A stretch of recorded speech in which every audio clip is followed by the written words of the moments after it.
தி road house. இந்த movie பார்த்திங்கன்னா அமேசானில் டேரக்ட் ரிலீஸாக இருக்குது. இந்த படம் வந்து ஒரு ஃபைட் கிளப் மாதிரி போஸ்டர் இருந்தது. ரெடி ஓகேன்னு பார்க்க ஆரம்பித்தேன்.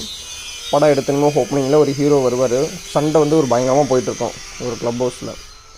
அப்புறம் ஹீரோவை பார்த்தோன்னே வந்து நான் சண்டை போட முடியாது அப்படிங்கிற மாதிரி அவன் போயிடுவாங்க. அவன் வந்து யார் வேணாலும் வாங்க சண்டை போடலாம் அப்படிமா, இவனை பார்த்தோன்னே போயிடுவான். இவன் வந்து என்ன சொல்கிறது, 6 பேக்கில் வச்சுட்டு பயங்கரமாக இருப்பான். ஒருத்தர் வந்து தெரியாமல் அவனை கத்தியில் குத்திடுவான், உன்னால என் பணம் போயிடுச்சு அப்படின்னு சொல்லி. அப்புறம் அவனை கேர் பண்ணிக்காமல் அவன் அனுப்பிச்சி விட்ருவாங்க, அடிக்க மாட்டாங்க.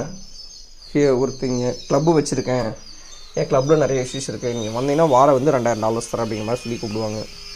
நீ வந்து முடியாதுன்றான். மறுபடியும் வந்து ஒரு இன்சிடென்ட் நடக்கும், ஒரு ஆக்சிடென்ட். அப்புறம் சரி ஓகே அங்கேயே போகலான்னு சொல்லி கிளம்பி அங்கே போயிருப்பான்.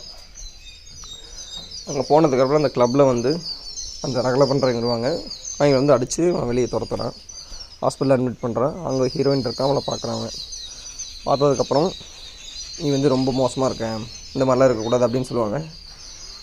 நான் வந்து நல்ல விஷயத்த பண்ணேன் அப்படிங்கிற மாதிரி அவன் சொல்லுவாங்க. அதுக்கப்புறம் என்ன ஆகுனா, அங்கே பார்டெண்டர் ஒருத்தருப்பான். அவனுக்கு வந்து சண்டையெல்லாம் கற்றுக் கொடுப்பான். அவங்க ஃப்ரெண்ட்ஸும் வருவாங்க, எங்களுக்கெல்லாம் சண்டை கற்றுக் கொடுத்துருப்பான். நல்லா போய்கிட்டு இருக்கும். வில்லன் வருவார்.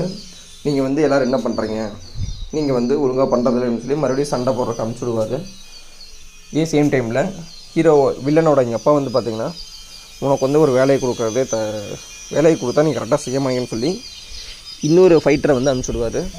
இதுக்கப்புறம் படம் என்ன நடக்குதுன்னா கதை, அந்த பார், அதாவது பார்த்திங்கன்னா அந்த ரோடு ஹவுஸுங்கிற பார் வந்து அங்கே இருக்கக்கூடாது அப்படிங்கிற மாதிரி நினைப்பாங்க. அங்கே வந்து ஒரு பெரிய ஃப்ளாட், ஒரு புது சிட்டி கட்டுற மாதிரி பிளான் வச்சுருப்பாங்க. அதுக்காக அது வந்து இடைஞ்சலாக இருக்குது அப்படின்னு நினச்சிட்ருப்பாங்க.